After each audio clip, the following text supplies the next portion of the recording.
to Backyard Ultra Weekly. I'm Pato, and on the show this week, I caught up with one of the biggest and the best backyard ultra runners from Belgium.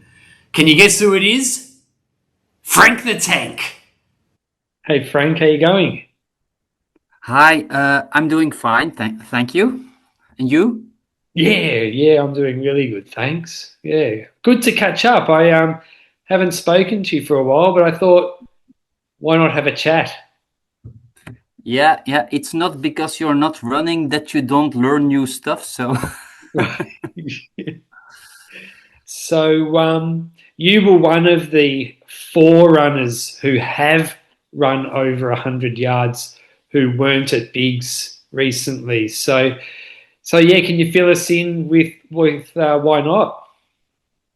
well, after last year where I did my 110 yards, I wanted also another kind of challenge. And so I subscribed for the World Championship 6-day running and trained really hard for that.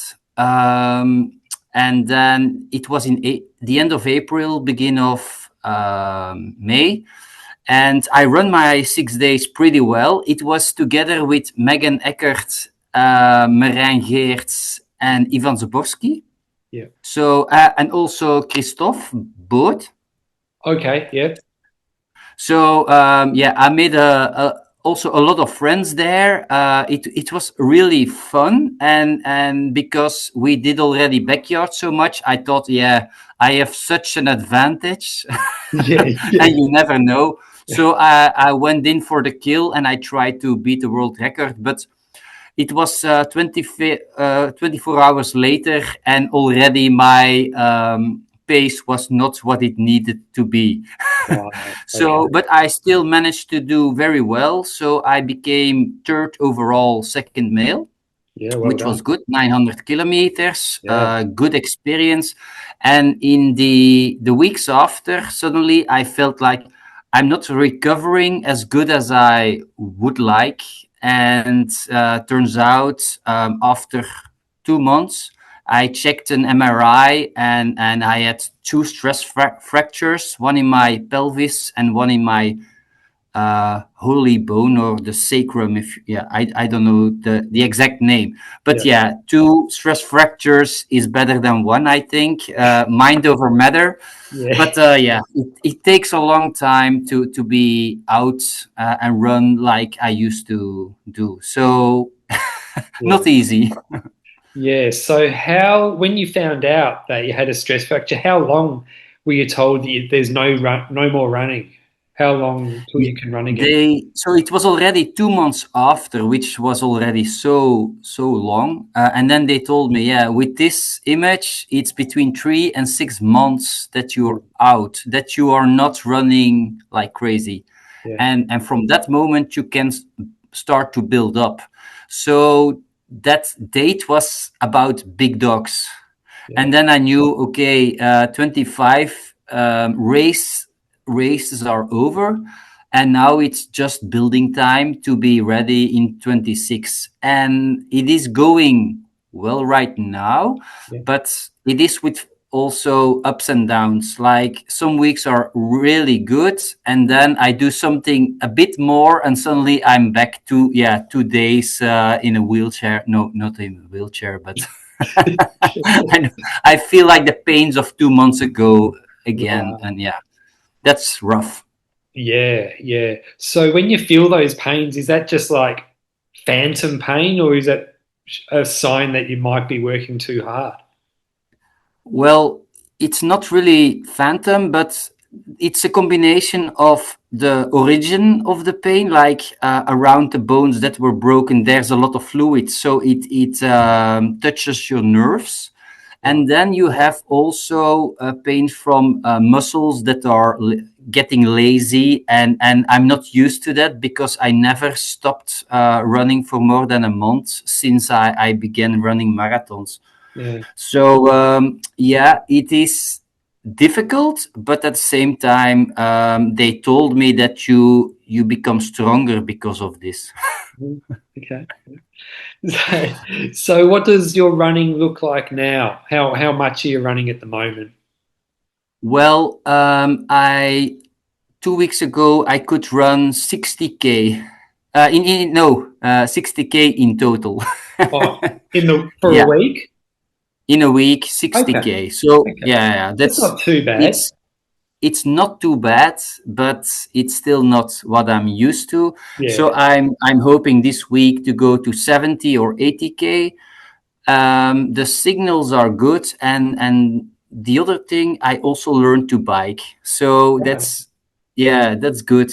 So I have now something to cross train. I didn't do that for years, and Yeah. now I have two sports that I like. Yeah, yeah. So do you go on that Zwift thing and race other people and things like that? No, because I can bike, but if you want to recuperate, then you need to make sure that you are not overuse your lower back. And Right. when you do that, that's when you climb a lot, or you go very fast, or you do like gravel, and yeah, that's of course the most fun that you could do. But being out there in the elements is already a lot of fun, and it also helps with my endurance. So Yeah. pretty happy about it. Yeah. Very good. Now, I'm tipping you've still been following what's going on in the backyard ultra world, even though you've been out. There's been some good Yeah. great backyard ultras this year. So, I mean, first of all, did you follow Dead Cow Gully? Of course, yeah, because Meren was running there, and yeah, I had also information from their crew and from his wife. Yeah. So I knew what he was doing there. Yeah. Excellent. Excellent. And he ran so well. Yeah. Break 100 again. I don't know how he does it. Well, he knows the formula. Yeah.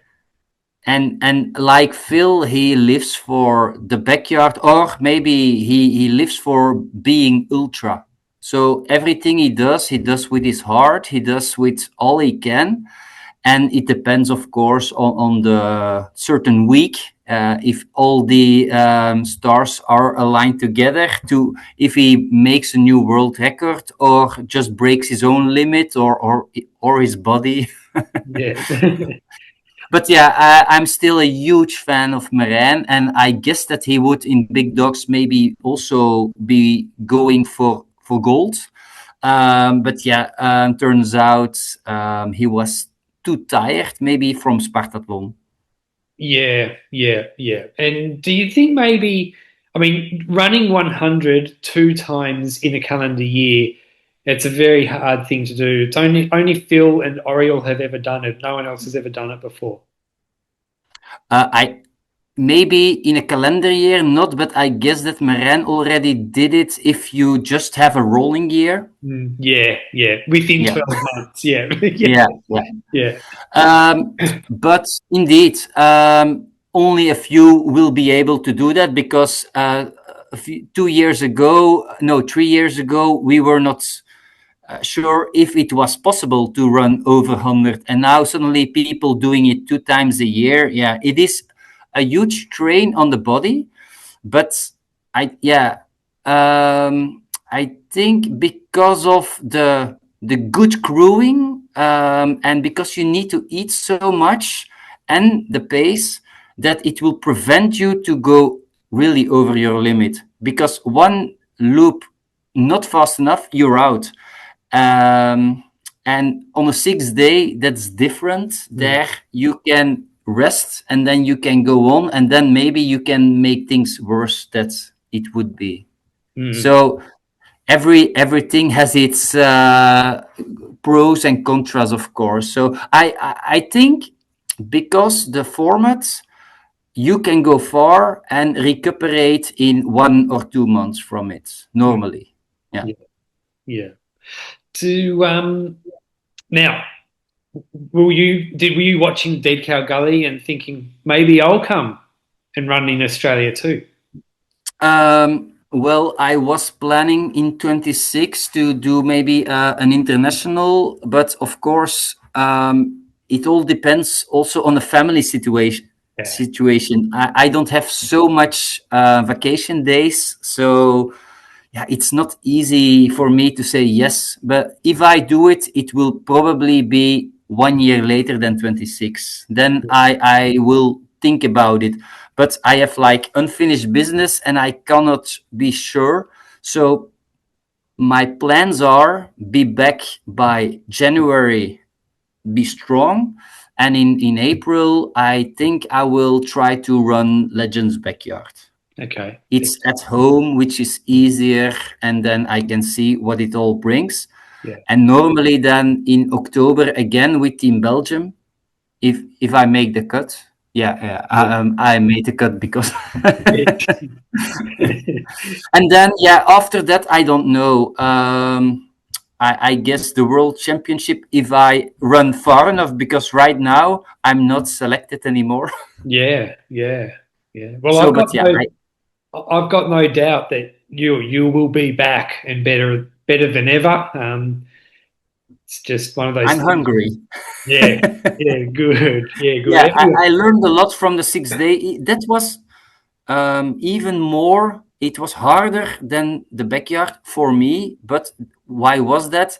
Because you need to arrange things on your own. You need to say, now I want to sleep. Now I want to eat. And that's something totally different. And so it's good that I have now the experience there and I know I can run for 6 days. Yeah, But in backyard format, I'm not sure yet. yeah. And you obviously followed Biggs. What were your what did you think when you were watching Biggs? Well, it was an amazing race, like with big surprises, and of course also runners that made they promised to beat their records and they did, which is also amazing. And then suddenly people never run very far and suddenly breaking, like Sarah Perry breaking the world record with the ladies, then with two ladies going on and on. And Yeah, suddenly only Sarah was there, but amazing. It was fantastic. Also big surprises like Lucas that stopped so early, and then Kenneth stopped and Sam stopped. yeah, yeah. Now I was thinking like Evo's run at Biggs probably puts him as the best Belgian backyard ultra runner of all time. What do you think? um, What do you think? well, maybe the performance. Jan ran 1 lap, 2 laps more. Huh? Yeah, So about Jan's performance, I cannot talk about that one because I was not following it. I was running my 6 days during that time. yeah, but So yeah, but I think that that performance by Evo, even though it's not the Belgian record, I still think that that run is the best run of like puts him above, makes him the best because Belgian. it's on big dogs and it Yeah, was epic situation with the rain and the long road and yeah. then cold and hot. I believe it. It was harder than 2 years ago. Yeah, that rain didn't look good. And then also like he has his back problem. I Yeah, talked to him today, so he thinks it's probably his own fault. right. Because he run always at the same side of the road and the road was like curved, Oh, so okay. that was probably the reason why he leaned Right. in his mind he didn't see that. So if you just look through the runner's eyes you just see a normal road, you don't see it.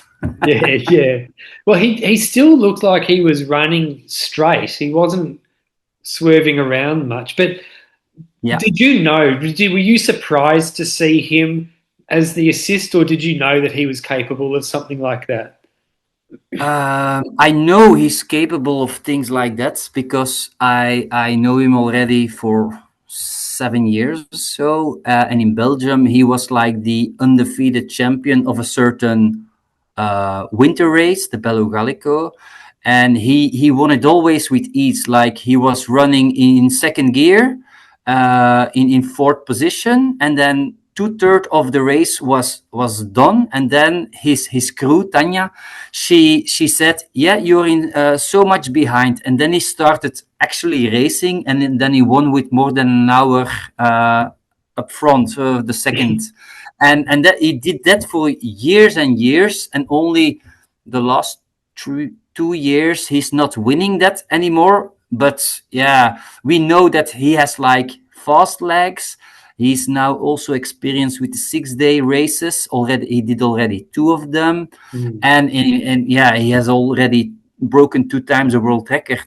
So yeah, we know Evo is Evo, and we call him Evo, like Evo, cheering Evo. Yeah, very good. Well, it was such a it was an epic race. I mean, I absolutely loved watching it from beginning to end. Yeah, yeah. And also the coverage was really well. The live chat was funny. You saw that there were also a lot of new people because the questions were sometimes really stupid, but also really funny things that they invented with giving the names to the trees and giving nicknames to the runners. Yeah, that was awesome. Yeah. All right. Well, look, awesome to catch up with you, Frank. All the best with your build towards full fitness again. And like I said before, I've got no doubt you'll be back better than ever. I certainly hope so. I'm reading. All right. Thanks, Frank. Okay, bye-bye. So this weekend there are 11 backyard ultras being run around the globe, with races in Tajikistan, Canada, Argentina, India, Uruguay, New Zealand, the UK, and 4 in the USA. Have a great weekend, everyone, and keep pumping out those loops.